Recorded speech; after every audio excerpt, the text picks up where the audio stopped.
හොඳයි පින්වත් සියලුනාම සාදුකාරය පවත්වන්නකෝ.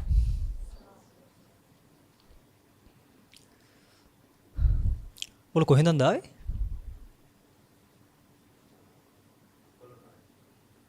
ඉවරලා කොහෙද යන්නේ? දේශනාවේ පස්සේ කොහෙද යන්නේ? කොරෝනාවට තමයි. ඔය මේ ප්‍රශ්නේ බුදුහාඳුරු තනකදී අහනවා මේ ආලෝක කියලා ගමක. එතන ඉන්නවා පොඩි දැරිවියක්. එතකොට අහන්නේ කොහෙන්ද ආවේ කියලා. අපි හුදෙක් දෙන උත්තරය ඒක තමයි. අපි දන්නේ මේ අපි ජීවත් වෙන සීමාවෙන් ඕක විතරනේ. ඇඩ්‍රස් එකනේ. ඊට පස්සේ යන්නේ කොහෙද කියලා අහුවම ඔකම තමයි කියන්නේ. යන්න පුළුවන් වේද කියන එක තමයි ප්‍රශ්නේ. තේරෙනවද? මම ඒක මතක් කරේ මේ සාමාන්‍යයෙන් අපි අර මොකක් හරි විදිහකට මේ විශේෂයෙන් හැඩගැන්විලා දෙයක් කරනකොට කියන්නේ අපි කියන්නේ ආටිෆිෂියලි අපි කරනවා කියලා. ඒක අපිට සාමාන්‍ය නැහැ. ඒක අපි අර ආගන්තුක විදිහට ආධුනික විදිහට අමුතු දෙයක් කරන්න යනකොට අපිට පොඩ්ඩක් ඒක අර කියන්නේ අපේ ජීවිතේක ටිකක් පරිබාහිරයි. මම කියන එක තේරෙනවද? දැන් අපේ යාළුවෙක් අපි ගෙදරට එනකොට අපිට අමුතු නැහැනේ. හැබැයි අපිට නිකන් අමුතු කෙනෙක් අපි දන්නේ නැති කෙනෙක් ආපු ගමන් අපිට ඒක ටිකක් දරා ගන්න අමාරුයි. අපි විශේෂයෙන් ලෑස්ති වෙන්න ගන්නවා ඒකට. තේරෙනවද? බණහනකොටත් බොහෝ දුරට වෙන්නේ ඒක තමයි. හරිද? ඒකයි මම අර ටක් ගාලා ප්‍රශ්නයක් ඇහුවේ. උත්තරේ අපේ ස්වභාවයෙන් එන්නේ. එතකොට මොකද අපි දන්න සීමාවෙන් එහාට ප්‍රශ්නයක් ඇහුවාම අර්ථයක් තියලා අපි මේ ප්‍රශ්නේ කොහොමද ගොනු කරගන්නේ අපේ සීමාවට. තේරෙනවද? ඉතින් ඒක එක අතකින් හොඳයි අර මේ ආගන්තුක හෝ නැත්නම් පරිබාහිර කියන ගතියෙන් එහාට ගිහිල්ලා පොඩ්ඩක් Tamanට තේරිච්ච උත්තරේ දුන්න එකට ඒකට අපේ ප්‍රශංසාව. හැබැයි පින්වත්නි මම මේ ප්‍රශ්නේ යොමු කරන්න හේතුව අපි ඕනම ප්‍රශ්නයක් යොමු කරාට පස්සේ ප්‍රශ්නේ තියෙනවා ගැඹුරක්. පැහැදිලිද? ඕනම සාමාන්‍ය ප්‍රශ්නයක් ඇතුලේ අපිට හිතා ගන්න බැරි කෝණයක් තියෙනවා.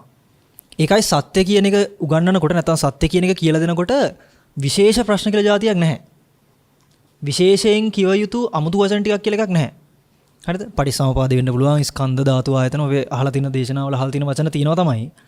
හැබැයි ඔයගොල්ලෝ හිතනවා නම් ඒක බුදුහාමුදුරුවෝ තමයි ඒ ටික මුලින්ම කිව්වේ කියලා එහෙම එකක් නෙමෙයි තියෙන්නේ. බුදුහාමුදුරුවන්ට කලින් හිටපු ඔය බ්‍රාහ්මණ ඒ ආගම්වල හිටපු පිරිසපවා ඔය වචන හොම්මම පාවිච්චි කරලා තියෙනවා. සතිපට්ඨානය සම්බන්ධව බුදුහාමුදුරුවෝ මතක් කරා කියන එක අපි පිළිගන්නවා වගේම බලන්න පෙළදහම කියවලා පෙස්ස කියලා තරුණයෙක් ඇවිල්ලා සතිපට්ඨානය වඩනවා කියලා කියනවා බුදුහාමුදුරන්ට. බුදුහාමුදුරුවෝ කියනවා පෙස්ස කියන්නේ පඬිතෙක්. හැබැයි මම කියන අර්ථය නෙමෙයි ඔය තියෙන්නේ කියලා. අපි හුඟක් ජනප්‍රිය වශයෙන් දන්න කොටස තමයි අර ආරෝග්‍ය පරමලාභා කියලා කියන්නේ. ඒක ඇවිල්ලා කියන්නේ බ්‍රාහ්මණ තරුණේ ස්වාමීනි ඔබ වහන්සේ ඔය කියන එක අපේ ගුරුවරුත් අපිට කියලා දීලා තිනවා කියලා. ඒතර අහනෝනේ ඔබතුමා මොන අර්ථයෙන්ද ඔක දරන්නේ? මොන අර්ථයෙන්ද දරන්නේ කියලා අහුවාම මේ බයිසෙප් එක පෙන්වලා කියනවනේ මේ ඇඟේ නිරෝගී භාවයක් තියෙනවා ස්වාමීනි ඒක නේද ඔය කියන්නේ කියලා. අද උනත් හොස්පිටල් එකට ගියාම ගහලා තින්නේ ආරෝග්‍ය පරමලාභා කියලා. නිරෝගී භාව තමයි උතුම්ම ලාභය කියලා. ඒ අර්ථයෙන් තමයි මිනිස්සු දැනන් හිටියේ ඕක. හැබැයි බුදුහාමුදුරුවෝ මතක් කරා මම ඕක නෙමෙයි කියන්නේ කියලා. ආරෝග්‍ය පරමලාභා සන්තුට්ටි පරමන්දනම් විශ්වාසා පරමාඥාති නිබ්බාණං පරමං සුඛං කියලා ඔය අර්ථ පෙන්වන්නේ ඔයා හිතන් ඉන්න විදිහට නෙමෙයි කියලා මතක් කරන්නේ. මේ සසර කියන්නේ කවදාවත් නිමා කරන්න බැරි රෝගයක්. ඒයින් නිරෝගී භාවය තමයි උත්කෘෂ්ඨ ආරෝග්‍ය. ඒක තමයි කවදාවත් ලෙඩක් දුකක් නොහැදෙන විදිහ සසරින් ඈතර වුණොත් ඒ ලාභය තමයි ලැබෙන්නේ කියන දේ බුදුහාමුදුරුවෝ පෙන්වන්නේ. වැහද මට මතක් කරන්න ඕනේ මම මේ කාරණා ටික උලුප්පලා කියන්නේ විශේෂයෙන් හිතන්න එපා ධර්ම දේශනාවක් අහනවා කිව්වහම අර අමුතු ආකාරයේ මොකක් හරි සිටුේෂන් එකක් හැදෙන්නේ කියලා. කියන්නේ මොකක් හරි ඉවෙන්ට් එකක් නෙමෙයි මේක. තේනවද? ඉවෙන්ට් එකකට ගියාම අපි ආගන්තුකයි. ඒකයි මගුල් ගේකට එහෙම ගියාම මිනිස්සු තියෙන ලස්සනම දේවල් ඇඳන් ගිහිල්ලා තමන් ස්වභාවිකත්වයෙන් ඉක්මලා ඉන්නේ. දැන් කවුරුත් මේකප් දාගෙන සාරිය අඳගෙන ගෙවල් වල ඉන්නේ නැහනේ. සැහැල්ලු තමන්ට සරල ලේසි අඳුමකින්නේ සරසලා ඉන්නේ. මගුල් ගෙවල් වලගේ හැමදාම අපි උයාගෙන කන්නේ නැහනේ. ඒතර තේරෙනවද මම කියන එක? යම් තැනකට මේ ඒලියන් කෙනෙක් වුණාම ඒ කියන්නේ පිටසක් වල ජීවියෙක් වුණොත් යම් තැනකට ඒක හුඟක් කල් රඳන්නේ නැහැ. හරිද? ඒකයි මම මතක කරේ සාමාන්‍යයෙන් අපි බලාපොරොත්තු වෙන අපේ ස්වභාවික මනස ධර්මයක් හරි නැත්නම් නිවන් අවබෝධයක් හරි කියන වචනයක් ආවට පස්සේ එළියට එහෙනම් මෙන්න මේ වගේ එකක් වෙන්න ඇති ඔය කියන වැත්තේ කියන එක. එහෙනම් ඒක අහන්න අපි විශේෂයෙන් මේ විදිහට ලෑස්ති යුතුයි කියලා හිතෙන්න ගන්නවා. තේනවද? එහෙනම් මේ විදිහට ඉඳලා අහන්න ඕනේ. මේ විදිහට බලන්න ඕනේ කියලා අපි අමුතුවෙන් හැඩගස්සනෝනේ අපිව. ඒ හැඩගැස්වීම බොහෝ දුරට අපිව ආගන්තුක පරිසරයට අරන් යන්නේ. බහල ඒ කියන්නේ ස්වභාවික නැති වෙනවා. බහල මං කියන එක. ඒකයි පින්වත්නි මේ බුදු පියාණන් වහන්සේලා ඕක විශේෂයෙන්ම අවධාරණය කරලා කියලා තියෙන්නේ. ඒ කියන්නේ පෛරුපාසනය කියන එක සාසනයේ ප්‍රධාන තැනක් ගන්න එක. ඒ කියන්නේ කවුරු හරි කියනවා නම් සාසනයේ මොකද්ද මූලික හදවත කියලා. ඕක ආනන්ද හැඳුනන බුදුහාමුදුරුවෝ මතක් කර තැනක් තියෙනවා. කල්යාණ මිත්‍ර සම්පත්තිය තමයි 100%ක්ම සාසනය පවතින්නේ. මොකක්ද උගලන්ට හිතන්නේ කල්යාණ මිත්‍ර කිව්වම මොකක්ද ඒකේ අර්ථය? කලන මිතුරු භාවය කියලා කියන්නේ අපි අඳුරන යාළුවෝ අපි කොච්චර කල් ආශ්‍රය කළාද අපිට ඔච්චර කිට්ටු වෙලා තියෙන්නේ. ඉතින් ඔයගොල්ලෝ YouTube එකෙන් හරි නැත්නම් Facebook එකෙන් හරි WhatsApp වලින් හරි chat කළාද ඔච්චර යාළුවලා තියෙන්නේ? නෑනේ. ඒ මාධ්‍ය දෙවනි මාධ්‍යයක් නේ. ඒක සෙකන්ඩරි ඔප්ෂන් එක ඔය තියෙන්නේ. ඒ කියන්නේ අපිට ළඟ නැත්නම් කතා කරලා බලන්න ඕක තියෙන්නේ. තේනවද? නැතුව ඒක හරහා ජීවිතයේ දිගට සම්බන්ධය පවත්වනවා කියන එක නෙමෙයි ඔක කියන්නේ. නමුත් තේරෙන්නේ නැද්ද අපි අර තාක්ෂණයේ දියුණුවත් එක්ක අපිට වෙලා තියෙන නැස්පැත්තිය. ඕක අනිත් පැත්ත වෙලා තියෙන කියලා දැන්. ඉතින් ළඟ තියෙන සම්බන්ධකම අයින් වෙලා තියෙන දැන්. දුරස්තයි සම්පූර්ණයෙන්ම. ඒ කියන්නේ සමහරලාට අපි කෑම මේසේ කෑම කන වුණත් හැමෝම ඉන්නේ අර වර්චුවල් ලෝකේ. ඒ මට්ටමට සම්බන්ධතා දුරස්ත වෙලා තියෙන්නේ. එන්නේ පෛරුපාසනය කියන එක වර්චුවල් වෙලා තියෙන්නේ. මං කියන්නේ තේනවද? මේකේ ප්‍රශ්නේ තමයි අපිට කෙනෙක් ළඟින් ආශ්‍රය කරන්න බැරි වෙන තාක් එයා කියන අර්ථය අල්ලන්න බෑ. තේරෙනවද මං කියන එක? අර වර එක හොඳ කතාවක් කිව්වා මේ එක්තරා මහත්මයෙක් ටීවී එකේ තියෙන ඉන්ටර්විව්ස් වලින් ඒ මිනිස්සුව මයින් යන්න එපා කියලා. ඒ මොකද දන්නවද? ඉන්ටර්විව් එකක තියෙන්නේ පැය භාගයක් පැයක විතර කතාවක්. ඒ මිනිස්සයා මොනවද ඔය වෙනුවෙන් කරේ? ඒ මිනිස්සගේ ඇත්ත ස්වරූපය මොකක්ද කියන එක අපිට අර ටීවී එකෙන් එහා පැත්තට පේන්නේ නැහනේ. එහෙනම් ඒක විශ්වාස කරන්න බෑ. ඒක පන්නරයක් විතරයි මේ මිනිස්සයා සම්බන්ධව හොයන්න තව. තේරෙනවද මං කියන එක? කෙනෙක්ට මේ තියෙන මාධ්‍ය හුදෙක්ම ටූල් එකක් විතරයි. තේරෙනවද? මේක නෙමෙයි ජීවිතේම හොඳේ.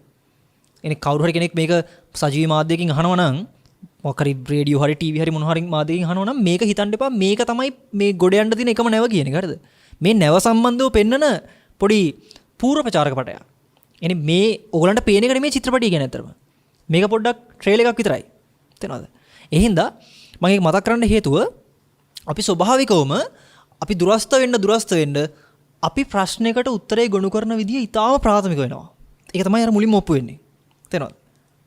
කොහෙන්ද ආවේ කොහෙටද යන්නේ කියලා අහුවාම අපේ උත්තර ඉතාම ප්‍රාථමික වෙන්නේ. හැබැයි පින්වත්නි ඒක ප්‍රාථමිකයි වුණාට ඕගොල්ලෝ ඇසුරු කරන පිරිසත් එක්ක ඔය උත්තරේ ප්‍රාථමික නැහැ.